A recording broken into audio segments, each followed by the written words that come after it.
Iprasha bosong ni ingai Sri Devi Nuatia belakino tabuk theilamni lama bai joba khlai tongo belakino sakhamya serious condition tabuk jibi sakhamnago klaija koktoman bisingti sawi mangkha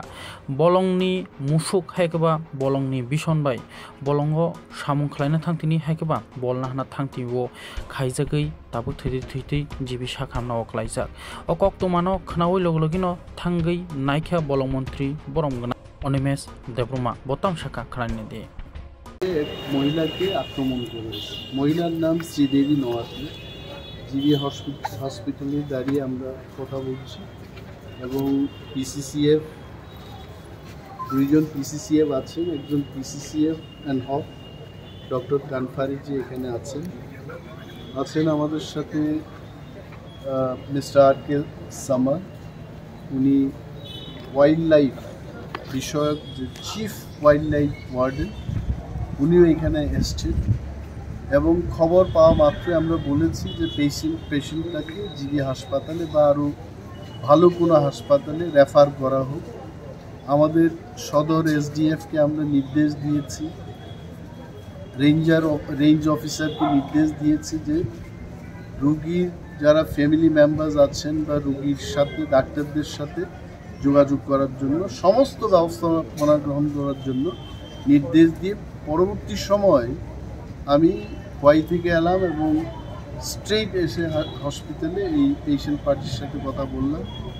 পেশেন্টের অবস্থা definitely ভালো না, গুরুতরভাবে আহত হয়েছে এবং ডাক্তারবাবুর সাথে কথা বলেছি যিনি এখানকার সিনিয়র সার্জন ডক্টর দাস,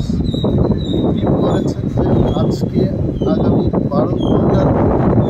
পেশেন্টের অবস্থা যখন স্থিতিশীল হয়ে যাবে তখন প্রয়োজনে অস্ত্রোপচার অর্থাৎ অপারেশন করতে পারে এবং সেই অপারেশনের পরেই বোঝা যাবে যে পেশেন্ট আগামী সে কী পর্যায়ে থাকবে বা তার কেমন উন্নতি হবে, কিন্তু এটাকে চিকিৎসা করাতে দপ্তর থেকে আমরা বলেছি, আমি এসছি নিজে,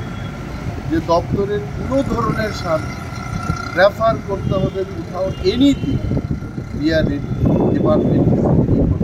স্যার শোনা যায় প্রতিনিয়ত ওই এলাকাতে নাকি বাইসনের দ্বারা মানুষ আক্রান্ত। আমি এটাই বলছি যে